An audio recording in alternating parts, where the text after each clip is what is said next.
Hi guys, my name is Fergus2k8. I'm from Ireland. I qualified for Tekken World Finals twice in Tekken 7, and I'm here to teach you guys how to play Asuka, the character I've made those achievements with. Before we start, be sure to subscribe to DashFight for all character guides and check out their website for all things FGC. So what is Asuka's game plan? So Asuka has two strengths that she has going for her. One of them is her ability to turn steel, so she has a lot of defensive tools that will make the opponent second guess their offense and hesitate under pressure.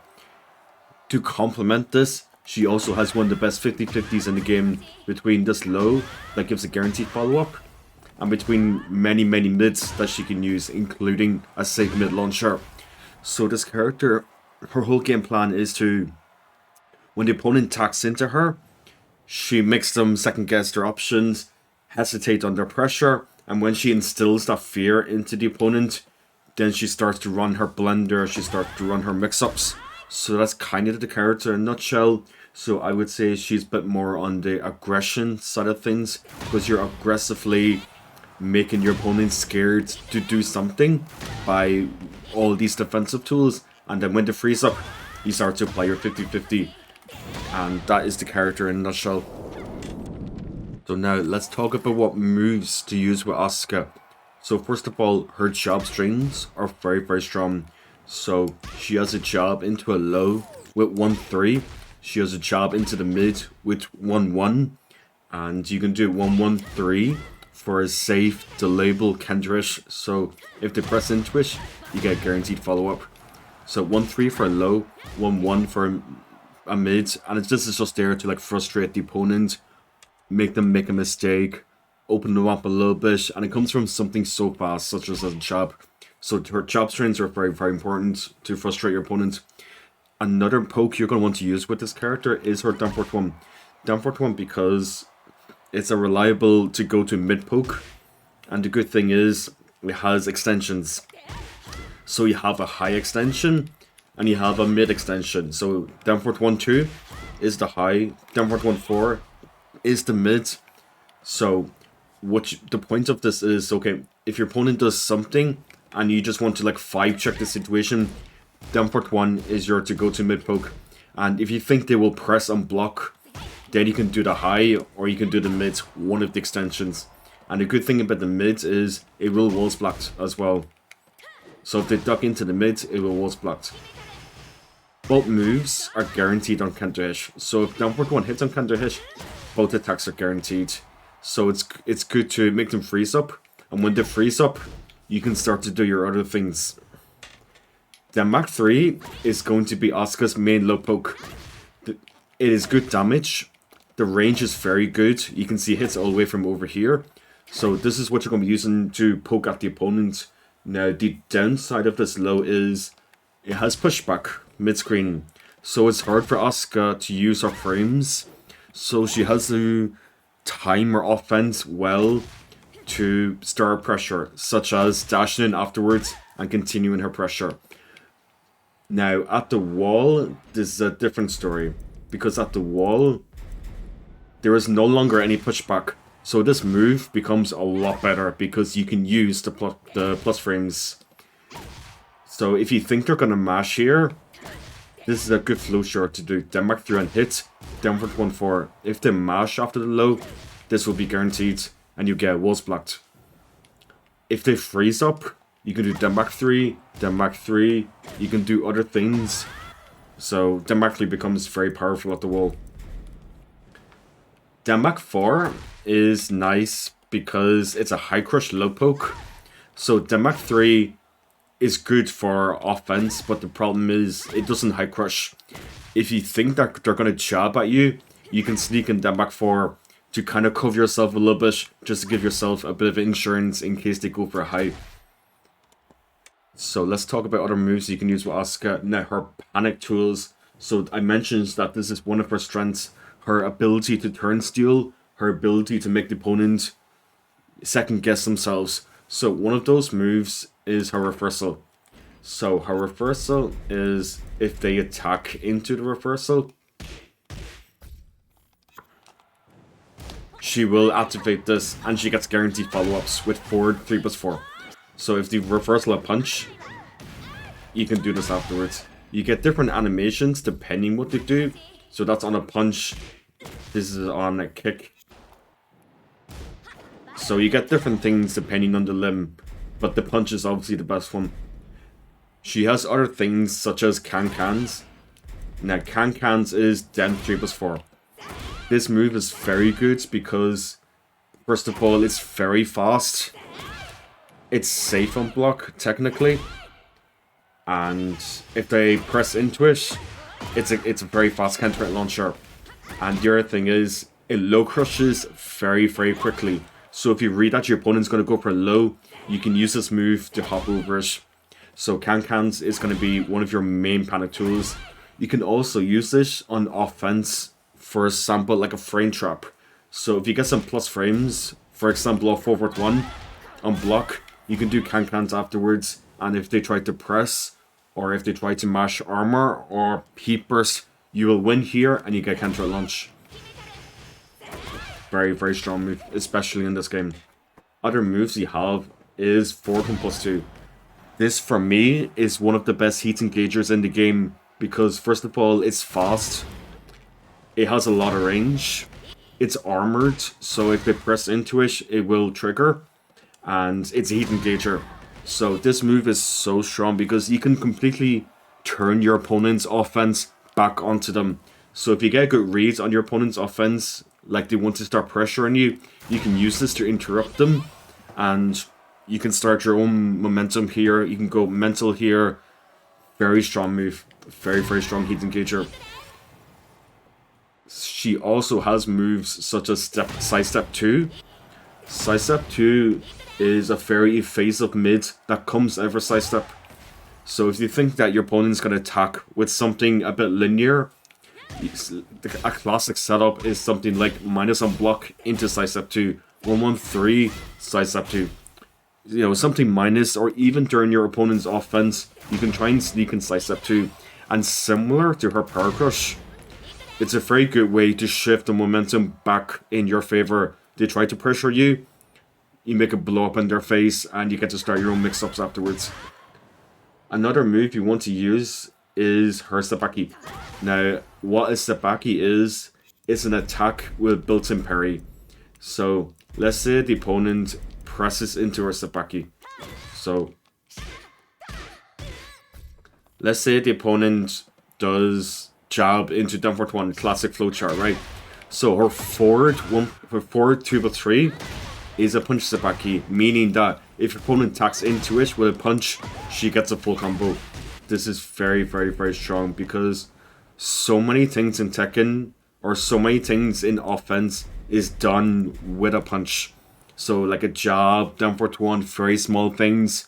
Asuka's ability to turn that into a complete combo in her favor makes her punch Sabaki incredibly strong. She also has a kick version of the Sabaki, which is done with back 2+3. So if you read that your opponent's going to do a kick, you do back 2+3 and you get a full combo. Incredibly strong. This is more useful in matchups such as Horang because they kick a lot. For example, both Sabakis are safe on block. So, incredibly strong turn steal option. Another move you want to use is Standing 4. Standing 4 because it's a fast interrupts tool. So if you read that your opponent's going to pressure you with small gaps in the pressure, you can use Standing 4 to turn the tides back on them, and you get free follow-up with 3+4, which gives her the install. Now, let me talk about her 50-50. Her 50-50 is going to be mainly 1+2 for a safe mid launcher. It's also hits on crouches, so if the crouch, this will hit and it's safe on block. So this is a very, very privileged move. So your main mix-up at Asuka is going to be, if they duck, you do 1+2. If they stand still, you do down 1+2, which is her main low option in this 50-50 scenario. So, and down 1+2 gives you a guaranteed forward 2, which gives her the install, which I'll mention shortly. So that is her main 50-50. You're going to get in and just run this. So other moves that you should use with this character are Denver2. Denver2 is nice because it's a safe launcher. Mid, obviously. It has very good whip recovery, so it can be awkward to whip punish. So maybe your opponents will run in on you and you intercept their offense or you intercept their approach with Denver2. Other moves you can use is while running 1+2. While running 1+2 is going to be the main way that you're going to access the opponents. You're going to close the gap and approach them. It's plus and block. It does chip damage. It's a counter launcher. So it's a very, very strong move. So your opponent's going to want to duck this at range. And if they start ducking at range, we have moves like run up 1+2. Or you have forward 1+2, which is a chunky mid. That is also a counter launcher. So while running 1+2 is definitely very strong. Your main with Punisher with Asuka ideally is going to be 4-2. Now 4-2 because it has a lot of range. So if you're pulling with something, you will reach them quite easily with 4-2. Another move you should use with this character, especially as a mid poke, is Demak 1. Demak 1 can be used as a mid poke, but also as a panic tool. Because it's a fast mid, it high crushes very quickly. So if you think your opponent is going to attack you with high, you do Demak 1. And when you hit Demak 1, you hit confirm into the 2. So Demak 1, 2. And it's a heat engager, which ties into Asuka's strengths, being turn stealing, shifting momentum back in her favor, and letting her run the mix up. I mean, when you land the heat engager, you know, you have your mix-up attempt. You can go for low, or you can go for mid, typically, or you can go for 4-1 if you want to keep pressure on. 4-1 +5. If they mash, you do can-cans. If it hits, you do Demak 1-2 guaranteed. So let's talk about Asuka's new install introduced in this game, the Naniwa Gusto. So you get it from a couple of moves. So you get it from 4-2. 4-2, 1+2, 4-3+4, and while heat is active, you get infinite usage of it while the heat bar is still active. So the strong thing about these moves is, for example, 4-2, you get a lot of down 1+2, or you get a lot of FC down for 3. So you have many ways to get this. With 4-3+4, you get this into 4-3+4. And the punch reversal, when they punch into her, you get 4-3+4 as a follow-up as well. In combos, she can get 4-2, 1+2 as an ender to get the install. So it's pretty easy for her to get the install in general. Now, it affects 3 moves. The moves that affects is while running 1+2. So without the install, it doesn't do anything, right? It's only a launcher on counter hit. Now, with the install active, it turns it into a normal hit launcher, which is incredibly powerful. And on block, it's way more plus. So on block, it's a lot more plus. So it goes, at the wall, it can be plus 18. In the open, it can be plus 11. What this means is, when they press afterwards, and you do 1+2, you will win here. If they try to power crush, if they try to mash, if they try to rage art, you win. So, incredibly strong option. And it gives you a free 50-50 attempts, basically. Another move that affects is 4-4 1+2. So, like while running 1+2, 4-4 1+2 is only a launcher in counter hit. Now, with the install active, it turns to a normal hit launcher without the need of a counter hit. And it's also +2 on block compared to -6 on block. So it goes from being minus on block to plus on block. So incredibly strong. Another move that affects is up 1+2, which is mainly used in combos. So this is what it does in combos without the install. They can hold back, nothing is guaranteed. Now, when we have the install active, and we do this in combos,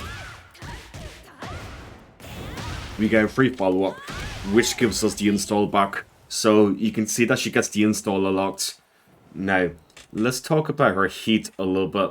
So her heat is very easily accessed. So she has so many turn steal options to access the heat.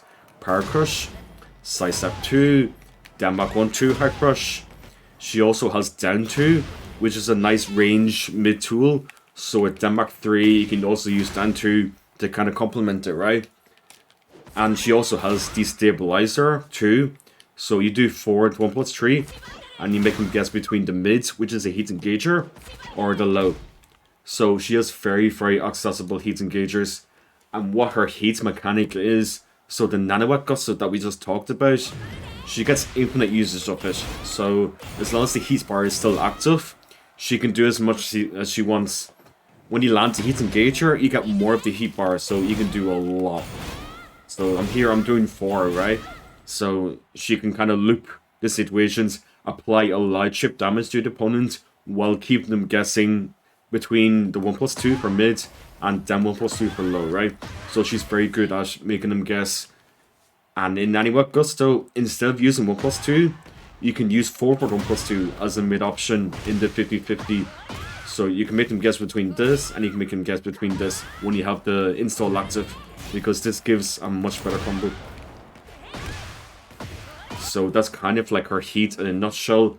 Her Sidestep 2 becomes extremely strong in heat because it's normally unsafe on block, so the opponents can punish you on block.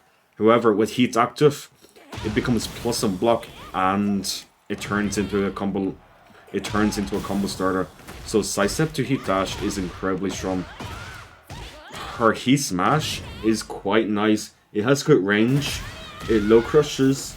It tracks in one direction, and it leaves her very plus on block, which she can force 50-50 afterwards between the mid and the low. So her heat, I feel, is pretty strong in this game.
So as you can see, Asuka has a lot of tools to play with. So she's very good at turn stealing. She's very good at 50-50. Now, those are the amazing things about Asuka. Now, the downsides of the character is she can be quite risky, like quite committal. Like they could block down 1+2. She's quite reliant on landing her mix-ups. And if the opponent blocks them, then it's a huge risk for her. She gets launched, she gets comboed. If they duck while running +2, this is amazing to start her approach and start her mix-up. But if they duck it, she gets launched. So she can be quite risky. And her lows are a bit on the slow side. Like, Denmark 3 is amazing, but it is quite slow. Denmark 4 is quite slow. Demo +2 is quite slow and a bit stubby. So you have to place them very well. If the opponent turtles up against Asuka and moves well, it can be a bit difficult. Her punishment is not the best as well. She has some of the weaker punishment in the game, especially for early punishment. So, but despite all this, I think she is around mid-tier. Some people put her bomb 5, some people bomb 10. I think she's a bit better than that. So generally that's what I think about the character. You can check out all the things shown in this video in the text version via the link in the description. If you like this video, please leave a like or comment below with your thoughts, and thank you for watching.